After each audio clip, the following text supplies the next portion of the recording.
everybody, I'm here with Gogito, and I'm bringing you guys the what if I promised all of you. Thanks to all of you able to help me reach my goal, one of my goals of course, being 500 subscribers, which I thank you a lot, everyone, I appreciate it a lot, and for this I'm giving you the special what if, will be a one shot, so yeah, because it will most likely be not that big, but it will most likely be pretty good.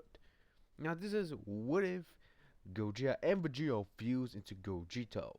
Now, of course, this will be from two different timelines. I decided to probably take Gogeta from the GT timeline and Vegito after the battle between Zamasu.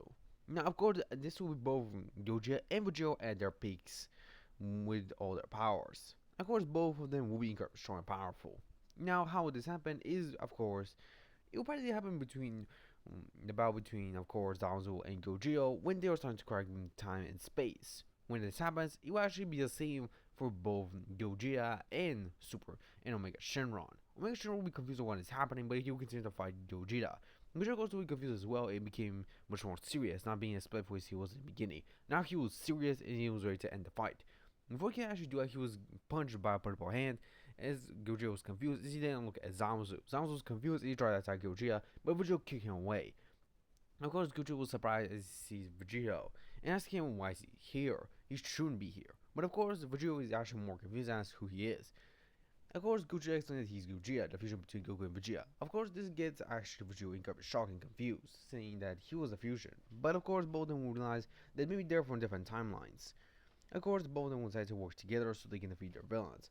But before they can actually do anything, both Omega Shenron and Zabuza will start to fuse together with strange energy surrounding them. Of course, both of them will be alerted as they see that, as both of them will fuse into a dark being. Still looking like Omega Shenron, but his skin was dark red in color as he punched both of them, sending him flying. Both of them would have crash landed inside a familiar place. When Vegeta and Gogeta looked around, they realized that they were in the time chamber.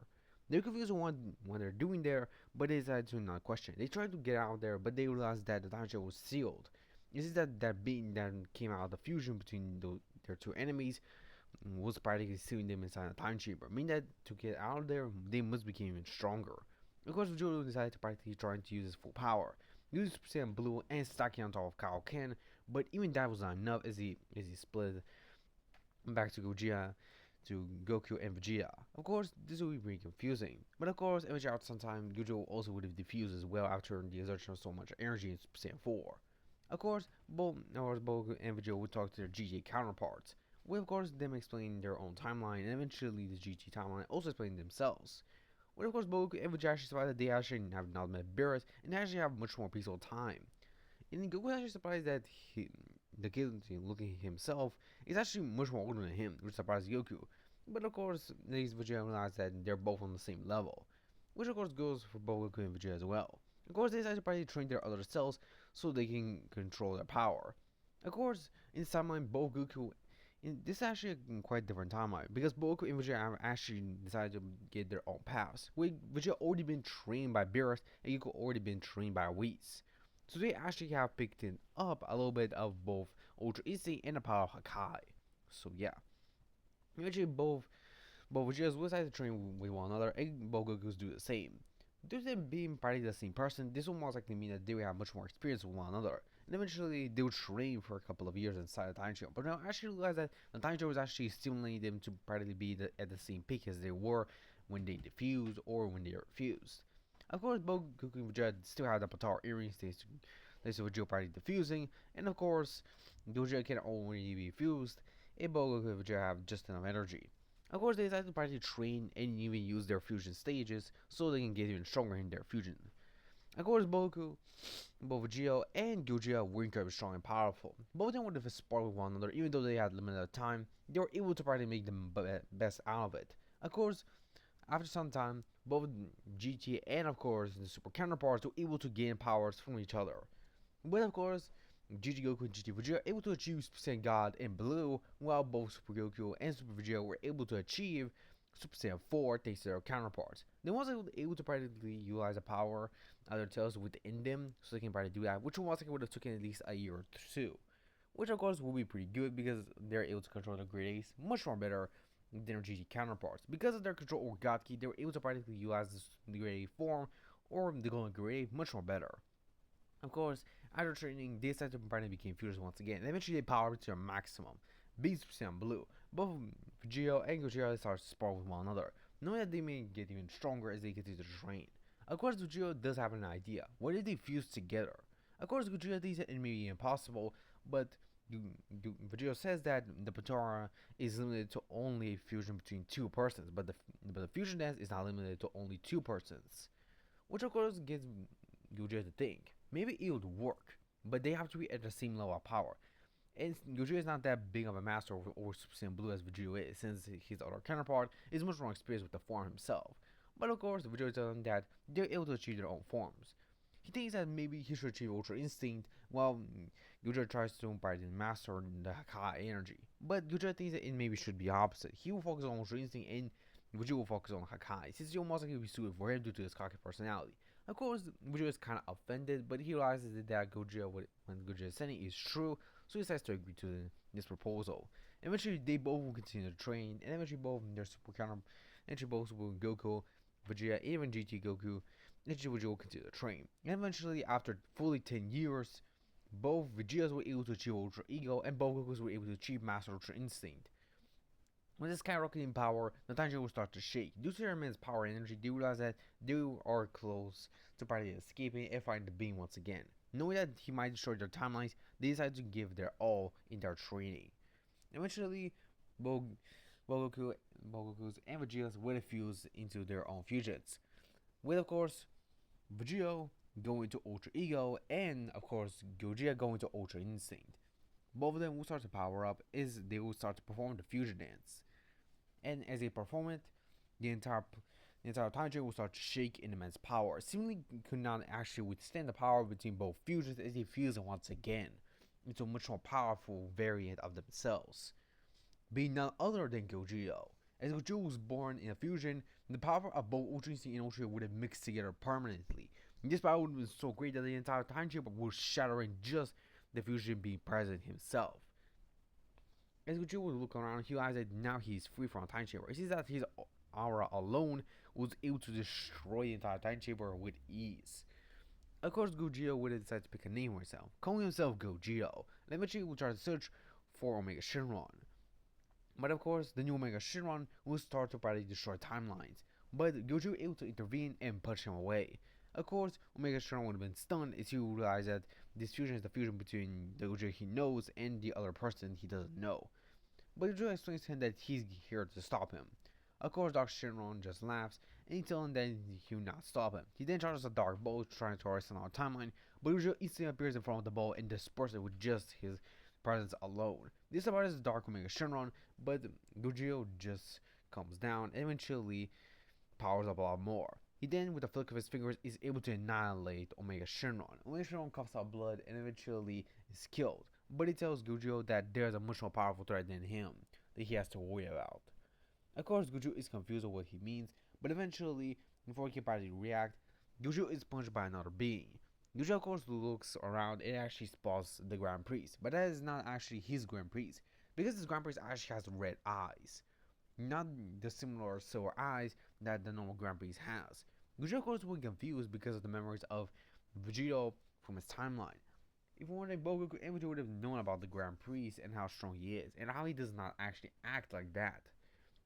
Of course, this will be pretty confusing for Gogeta, but Gogeta can actually hold on much longer than both Vegeta or Gogeta because the triple fusion actually stabilizes his state a lot better. And because the fusion between Ultra Instinct and Ultra Ego, the form is actually incredibly stable for the fusion to use itself, which allows Gogeta to probably have much more longer time in a fusion than both Vegeta and Gogeta would have had in the beginning. Of course, this Grand Priest was not from Gogeta's timeline. It was from a time when Goku was actually born with God Ki, which is the timeline when the Grand Priest killed his own Zeno. Of course, after Gogeta actually realized that this is not his Grand Priest, he's ready to fight, and eventually starts to battle him. Of course, the Grand Priest will be pushed back by Gogeta's power. Due to Gogeta's immense strength, he is able to overpower the Grand Priest, even just for a little bit. With his power, Gogeta continues to battle him, and he sees that the battle was incredibly close. Of course, the Grand Priest will be in shock because he was overpowered by a mortal again. It's not even Son Goku he was overpowered by, but just another fusion. Of course, Gogeta is of course confused. Wait, Goku overpowered him in another timeline? How is this Goku from his timeline so strong? Well, he has to think about it right now. He must defeat this Grand Priest before he causes any more trouble. Before he can actually end this evil Grand Priest, another Grand Priest punches him and kicks him away. Of course, Gogeta is confused and asks angrily, "What the hell is going on? Why are there two Grand Priests? And why does he look like almost like Zeno?" Of course, the Omni Priest reveals himself, being from a timeline where Goku was born with Super Saiyan 4. He tells Gogeta he's impressed that another version of Goku and Vegeta were able to fuse together into a fusion, and they have even used another fusion to even make themselves even stronger, which is pretty surprising to a priest. Of course, the Omni Priest just looks at the evil Grand Priest and tells that he's weak as ever. He's not even gaining a little bit of power after his disappearance from his timeline. And of course, the old priest just scoffs and tells his other counterpart to not bother. They're here to finish him off or not. Of course, the Omni Priest nods, telling him that yes, they'll finish it together. But if he does this mistake again, he'll not hesitate to kill him. Of course, the old priest nods to the Omni Priest as they both are ready to kill Gogito. Of course, Gogito will be pretty stunned as he realizes that the Omni Priest's power is almost equalizing to him, if not even more. Gogito is of course pondering how the other Gokus were able to defeat these powerful versions of the Grand Priest. They must be incredibly strong. Before Gogito can actually finish his thoughts, someone with similar clothing to him punched one of the Grand Priests away, being none other than Vegito. But he was not the Vegito that we all know. He was actually from the timeline where Goku and Vegeta did not defuse. Which of course, this Gogeta is much more experienced in both Ultra Emo and Ultra Instinct, already have perfected the technique and had combined both forms without the power of fusion. Of course, when Gogeta actually sees him, he's incredibly sure he has the same form as him. Of course, Vegeta explains to Gogeta that he is sent here from a friend of his, so he can practically help him out and destroy the priests, since they're practically the leftovers of the original priests who practically fought at different timelines of Goku. Of course, Gogeta is confused, but he has to listen to his other counterpart. With the help of Vegeta from the other timeline, Gogeta and Vegeta were able to use a final Kamehameha to unite both of the Grand Priestesses, with the power of Gogeta eventually being more than enough. Of course, after realizing his full power, Gogeta would then defuse back to Gogeta and Vegito. Of course, they'll stay fused because the fusion was between both of them, so they still have at least 30 minutes to practically stay in that form, in their fused state. Of course, Vegeta would then explain his timeline and how his Potara earrings would not actually defuse, but instead were permanent. Of course, this will surprise the Vegito from the Super Timeline, and be even more surprised that this Vegito actually experienced everything that Goku Vegeta did, but much more slightly differently. Of course, Vegeta is kind of confused, but eventually both fusions will split. And eventually, both GT Goku, GT Vegeta, Super Goku, and Super Vegeta were pretty confused with what was happening. But eventually, Vegeta will explain everything to them and how the timelines were created by a being known as AF Gogeta or just Gogito. Of course, they're confused because they actually fused to Gogito. But of course, Vegeta just shakes his head, telling them that yes, they fused into a version of Gogito, but not the original one, the one who came before them. Of course, all of them were confused, but Vegeta just explains the entire story of AF Gogeta himself. And of course, after they actually realize his story, they realize that he actually sounds a lot like Goku. And eventually, both Gokus will look at one another, and Vegeta will look at both Gokus. Of course, Vegeta explains then that Gojo is practically the Kakarot of his own universe, but his timeline was completely erased because of a battle he had a long time with the creator of his potential. Of course, the two Gokus and two Vegetas will be confused. Vegeta explains that says that the only way for Gojo to actually defeat his creator was to permanently erase his timeline while using the true power of his potential. And because it was the only way for Gojo to practically get rid of him, he had to send away both Gohan so he can probably save him. But everyone else was not as lucky as Gohan was, and eventually was permanently erased. Their souls, of course, did went to heaven, but they don't remember anything about Gojo himself nor Gohan. Of course, this both sounds Goku and Vegeta, realizing that Gojo's only family is his son, and he has no one anything else. But of course, Vegeta explains to them that Gojo is practically the keeper and guardian of the entire timelines. He is known as the creator of all what-if timelines, which is practically a hypothetical thing which happens in many other timelines, like the meeting between both Vegeta and Gogeta. It was not actually coincidental, but it was actually meant to happen. But because of Gojo's interference, in some other timelines it did not happen. But this was actually supposed to happen, which surprised both Goku's and Vegeta's. Surprised that this was supposed to happen originally, but Gojo probably intervened so he does not have to bother the other timelines. The guy said that Gojo is probably doing a favor to other timelines so he can probably save them and not actually cause them too much trouble. Which explains to them that Gojo is practically the strongest being to ever exist. He's even stronger than almost all Zeno's, Grand Priestess, and even most Gokus. Of course, Vegeta explains that some other stories of Goku's or Vegeta's have not still finished yet, but some are finished and they'll most likely join the timeline patrol to practically help out. Of course, Vegeta explains that he's one of the guardians of the timelines, which of course surprises them. And Vegeta explains that there are actually 10 pillars of what if timelines, which is actually a code that partly a group that Vegeta created from different timelines. But the main leaders are different versions of Gojo himself.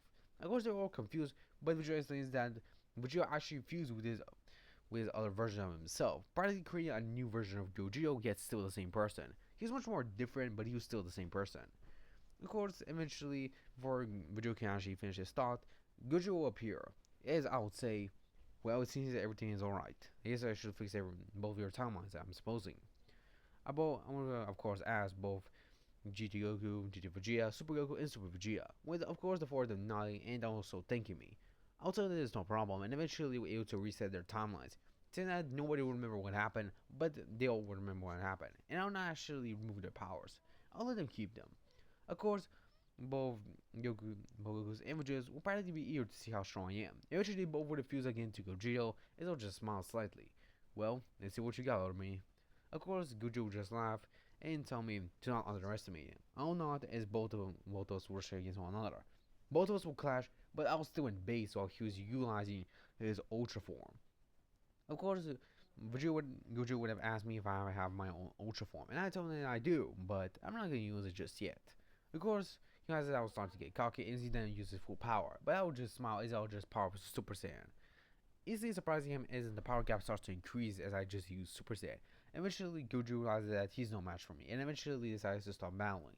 I thought that it was an incredibly good battle as I was really entertained. He's incredibly strong, and I actually wanted to join the other tournament that I'll be hosting, the Tournament of Timelines. Of course, this actually caught off guard Gogeta, but he decides to agree to this proposal, seeing no problem with it, as he can actually fight much more stronger beings, and he agrees to this challenge. I'll just smile and wish him good luck, as I then send both. I tell them that they can actually connect with one another with this button, as I give them a red blue button, so that they can actually go to each other's timelines at any time they want. Of course, this will surprise Gogeta, but he would thank him, and eventually both Goku, GT Vegeta, and of course Super Goku and Super Vegeta would go back to their timelines, eventually defeating their villains and still keeping the power that they had of Ultra Ego and Ultra Instinct. And eventually the timelines would have went much more differently. But of course, the GT timeline easily able to be practically saved, and Goku will not have to sacrifice himself. While in the Super timeline, both Goku and Vegeta were very strong, they were able to defeat most of the fighters and even defeat Jiren way easier. And the Gurno arc would have most likely would have been intervened because of Goku and Vegeta's powers, staying almost the same yet different in a way. But for now, this is the end of the story, guys. I hope you guys enjoy it. I will see you guys in the next one. Sayonara.